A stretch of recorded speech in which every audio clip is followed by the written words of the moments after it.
el tema del nuevo Código del Proceso Penal en materia judicial y tomando en cuenta las cuestiones en materia de seguridad que estamos viviendo en estos últimos días, el Poder Ejecutivo, y un poco a consecuencia de lo que han sido las declaraciones de Mariela Llera, está remitiendo o ha remitido un proyecto de ley con algunos ajustes, y digo ajustes entre comillas porque ya veremos la magnitud de los cambios que envía al Parlamento para ser votado, y arranca su discusión el día de mañana. A los efectos de tratar de esquematizar o resumir los ejes sobre los cuales se centra este proyecto del Poder Ejecutivo, tenemos las siguientes placas. Sería bueno arrancar con la primera. Lo primero es ciertos cambios o reformas en las potestades que tiene la policía.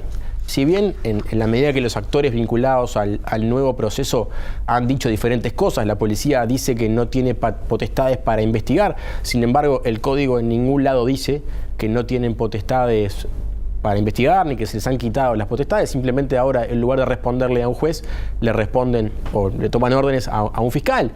Sin perjuicio de eso, en el caso de que algunas cosas que se puedan escribir colaboren a que los operadores se entiendan mejor, siempre será positivo. Naturalmente no vamos a entrar en cada detalle de esto, pero bueno, el segundo ítem es la restricción de lo que tiene que ver con la libertad anticipada en los casos de procesos abreviados.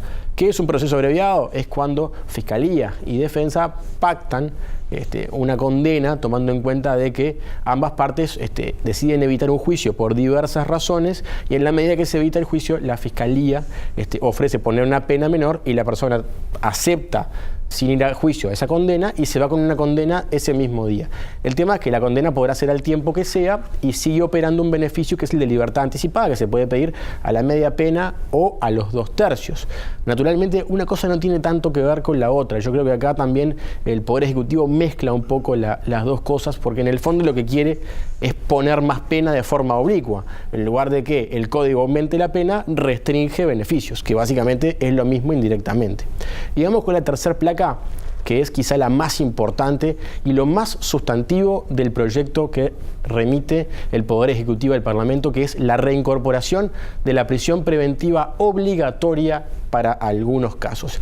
Y acá, a mi juicio, está el eje de la discusión en lo que tiene que ver con el proyecto.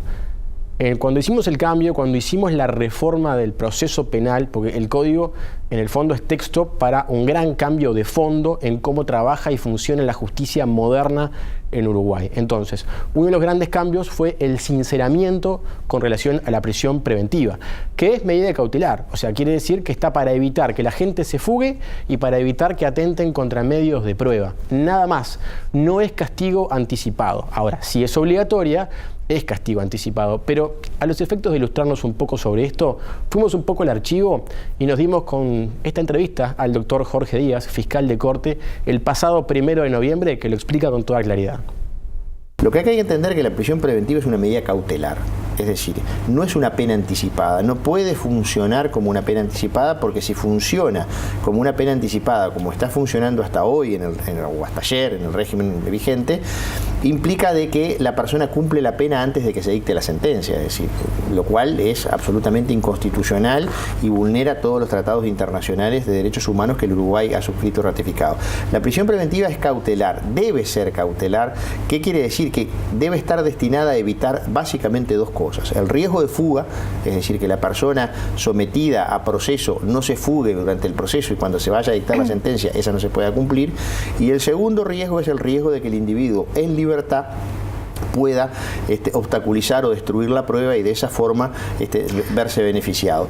Si se dan esos dos requisitos, y en el caso de los delitos graves, llámese homicidios, rapiñas, secuestros, extorsiones, se puede presumir que ante una pena o una amenaza de pena grave el individuo pueda querer fugarse, bueno, en esos casos va a seguir funcionando la prisión preventiva. Pero lo que es peor y lo que es más perverso del sistema antiguo es que hay muchísima gente que está condenada a penas privativas de libertad que anda caminando por la calle, porque el sistema anterior, las penas, entre comillas, se cumplía anticipadamente, pero una vez que salía la sentencia de condena, si el individuo estaba en libertad, no volvía a la cárcel a cumplir el saldo de pena o la pena que le correspondía. Nos parece importante entonces por esto destacar y decir una y mil veces que reincorporar la prisión preventiva obligatoria es borrar con el codo lo que escribimos con la mano hace 6 meses. La prisión preventiva, si es medida cautelar, no puede ser obligatoria.